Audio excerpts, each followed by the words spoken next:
এমন মজার একটা ভর্তা রেসিপি শেয়ার করব, এইটা দেখার পর আপনার মনে হবে যে আপনি এতদিন কেন এই জিনিসতে ভর্তা বানিয়ে খাননি। এটা যে এতটা মজার হয় যা বলার বাইরে। এই ভর্তার ছবি দিয়ে আমি ফেসবুকে একটা পোস্ট করেছিলাম এবং সেখানে আমি লিখেছিলাম 99% মানুষই বলতে পারবে না। আসলেই কেউ বলতে পারেনি যে আমি এই ভর্তাটা কী দিয়ে বানিয়েছি। একবার শুধু দেখে রাখুন, যদি কখনো পারেন ট্রাই করবেন, খেতে অসম্ভব মজার। শুধু এই ভর্তাটা দিয়ে আপনি 2-3 প্লেট ভাত শেষ করে ফেলতে পারবেন। অনেক দিন হলো ফ্রিজে বাঁধাকপিটা পড়েছিল, ভাবলাম আপনার সাথে বাঁধাকপি দিয়ে একটা নতুন রেসিপি শেয়ার করি। আর এখন বাঁধাকপির সিজন প্রায় শেষ, এই সময় বাঁধাকপি ভাজি খেতে একদমই ভালো লাগে না।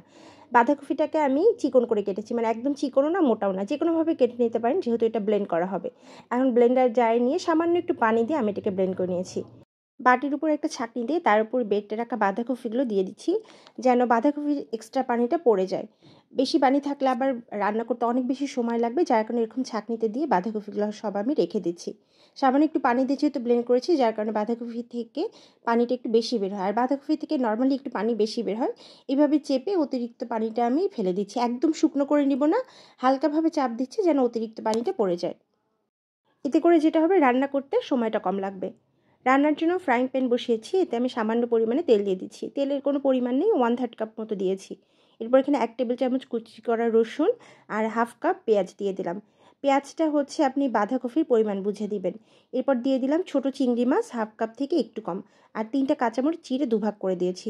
চিংড়ি মাছের নির্দিষ্ট কোনো পরিমাণে আপনি যে পরিমাণ ইচ্ছা দিতে পারেন, আমার খুব বেশি দেইনি, আমি এখানে 1/2 কাপ থেকে একটু কম পরিমাণে ছিল। এগুলোকে ভেজে একদম ব্রাউন কালার করে নিয়েছি। এখন এগুলো তেল থেকে উঠিয়ে নিব।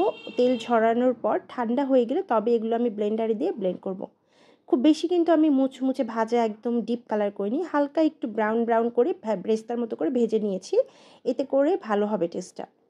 তেলটা ঝরিয়ে নিয়ে ঠান্ডা হবার পর এগুলো ব্লেন্ড করতে হবে। প্যানে আরও একটু সামান্য তেল দিয়ে দিলাম, 1/3 কাপ পরিমাণে। এরপর এখানে লবণ দিয়ে দিলাম স্বাদ মতো, আর সামান্য একটু লাল মরিচ গুঁড়ো 1/2 চা চামচ, আর 1/2 চা চামচেরও কম পরিমাণে হলুদ গুঁড়ো দিয়ে বেটে রাখা বাঁধাকপিগুলো এর মধ্যে দিয়ে দিচ্ছি। এখন এইভাবে নেড়েচেড়ে শুধুমাত্র এটাকে রান্না করতে হবে।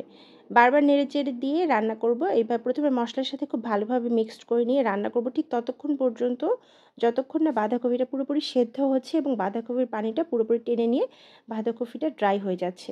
পানিটা কিছুটা টেনে আসলে, মানে নরম থাকবে কিন্তু কিছুটা পানি টেনে আসলে এর মধ্যে আমি বেটে রাখা পেঁয়াজ এবং চিংড়ি মাছগুলো দিয়ে দিচ্ছি। এখন আর কোনো কাজ নেই, শুধুমাত্র নেড়েচেড়ে আমরা ততক্ষণ রান্না করব যতক্ষণ না পুরোটা একসাথে উঠে আসছে, মানে তেল ছাড়তে শুরু করছে আর এরকম কিছুটা শক্ত হচ্ছে, মানে পানিটা একদম টেনে গিয়ে এরকম একটু ভারী আঠালো হবে এবং প্যান থেকে পুরোটা ছেড়ে দিবে। এটা রান্না করতে কিন্তু তেলটা একটু বেশি লাগে, যার কারণে আরও সামান্য একটু সয়াবিন তেল আর খুব সামান্য একটু জিরে গুঁড়া। এতে করে বাঁধাকপির যে একটা গন্ধ থাকে সেটা আর একদমই লাগবে না। ভাজা জিরে গুঁড়া খুবই সামান্য একটু দিয়ে অনবরত নেড়েচেড়ে রান্না করলাম যতক্ষণ না প্যান থেকে পুরোটা ছেড়ে দিচ্ছে এবং তেল ছাড়তে শুরু করে। এভাবে বারবার নেড়েচেড়ে রান্না করব, এতে করে কিন্তু লেগে যাবে না। আর ডিপ কালার হওয়ার পর নামানোর একদম আগ মুহূর্তে সামান্য একটু সরিষার তেল, 1 টেবিল চামচ পরিমাণে সরিষার তেল দিয়ে ভালোভাবে মাখিয়ে চাখিয়ে নামিয়ে নেব। বাঁধাকপির এই ভর্তাটা খেতে অসম্ভব মজার হয়। আমার বাসায় কেউ বুঝতেই পারেনি আমি এটা বাঁধাকপি দিয়ে বানিয়েছি। আজকের মতো বিদায় নিচ্ছি। আল্লাহ হাফেজ।